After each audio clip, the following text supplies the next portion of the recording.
Hello guys, hello বন্ধুরা, কেমন আছো? আশা করি ভালোই আছো। দয়ার সাগর বিদ্যাসাগর, ওনার জীবনের কাহিনী সম্পর্কে আপনারা সকলেই জানেন। বিদ্যাসাগর ও বিদ্যাসাগরের বাবা, ওনাদের মাটির তৈরি করা মূর্তি আপনাদের কাছে তুলে ধরছি এবং সেই সম্পর্কে সেই সাথে ওনার ওনার জীবনে ঘটে যাওয়া খুব আকর্ষণীয় মুহূর্ত আপনাদের কাছে তুলে ধরছি। আপনারা দেখতে থাকুন এবং লক্ষ্য করতে থাকুন। এটা যে সময়ের কথা, সে সময় এখনকার মতো এত গাড়ি ঘোড়া ছিল না। তখনকার মানুষ হেঁটেই যাতায়াত করত।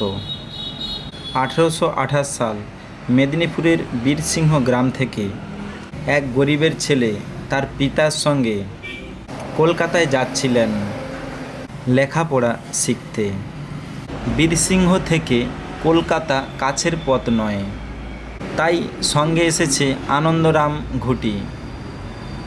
পথ চলতে চলতে যখন ঈশ্বর ক্লান্ত হয়ে পড়বে, আনন্দরাম তাকে কাঁধে করে নিয়ে চলবে।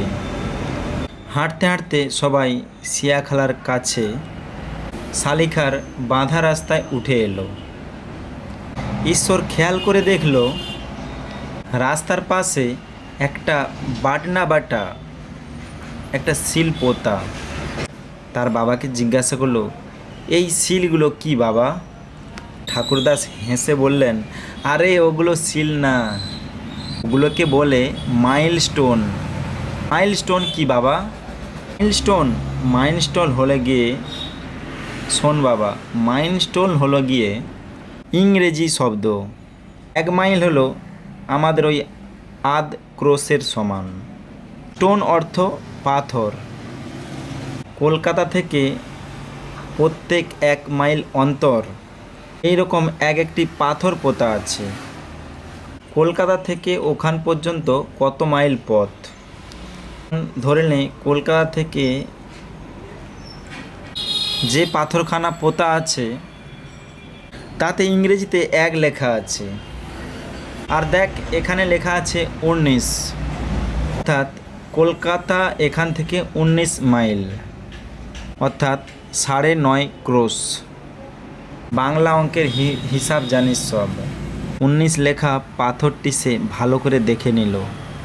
1-এর পিঠে 9, হাত দিয়ে দেখে নিল। এরপর বাবাকে জিজ্ঞাসা করলো, এটা কি ইংরেজিতে 1 আর এটা কি ইংরেজিতে 9? বাবা বললেন, হ্যাঁ। ঈশ্বর মনে মনে চিন্তা করলো, পথে যেতে যেতে ইংরেজি শব্দ শিখে নিতে হবে। হাঁটতে হাঁটতে আরেকটা মাইলস্টোনের কাছে ঈশ্বর এসে থামল। হাঁটতে হাঁটতে বেশ কিছু দূর এসে আরেকটা পাথরের কাছে এসে দাঁড়ালো। সেটিতে লেখা 10, মানে 5 ক্রোশ। ঈশ্বর বলল, বাবা, আমি ইংরেজি অঙ্ক চিনে নিয়েছি। 1 থেকে 10 পর্যন্ত আমি শিখে ফেলেছি। বাবা বললেন, সত্যি শিখে ফেলেছ? পরীক্ষা করে দেখা যাক তাহলে। 9 নম্বর পাথরটি দেখিয়ে ঠাকুরদাস জিজ্ঞেস করলেন, হ্যাঁ রে খোকা, এটা কত বলো তো? ঈশ্বর বলল, 9। 8 নম্বর পাথরটি দেখিয়ে, এটা কত? 8। এটা কত? ঈশ্বর বললেন, 8। বেশ কিছুক্ষণ হাঁটতে হাঁটতে আবার একটা পাথর দেখতে পেল।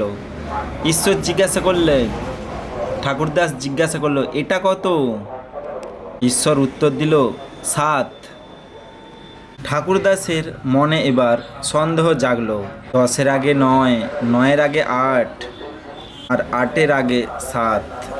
তো ছেলে ইংরেজি অঙ্ক চেনে না, নিশ্চয়ই চালাকি করে উত্তর দিয়ে দিচ্ছে। ছেলে ইংরেজি অঙ্ক জানে না। বুদ্ধি করে তিনি 6 নম্বর পাথরটি আড়াল করে গেলেন। ঈশ্বরকে না দেখিয়ে গোপন করে গেলেন। যখন 6 নম্বর পাথরটি আসলো, তখন ঈশ্বরকে কথার ছলে ভুলিয়ে রাখলেন। এই ঈশ্বর, লেখাপড়ার জন্য বাড়ি থেকে এত দূরে যাচ্ছিস, মা ঠাকুরদার জন্য মন খারাপ করবে না? মা ঠাকুমার জন্য মন কেমন করবে বাবা? ঠাকুরদাস বললেন, তোর বোকা, তাহলে লেখাপড়া শিখবি কি করে? 5 নম্বর পাথরটির সামনে এসে বললেন, হ্যাঁ খোকা, এবার বলো এটা কত? ঈশ্বর বলল, বাবা এটা 6 হওয়া উচিত, কিন্তু ভুলে 5 লিখে রেখেছে। ঠাকুরদাস খুশি হলেন। সত্যি সত্যি তুমি ইংরেজি অঙ্ক চিনেছ, ওটা ঠিকই লিখেছে।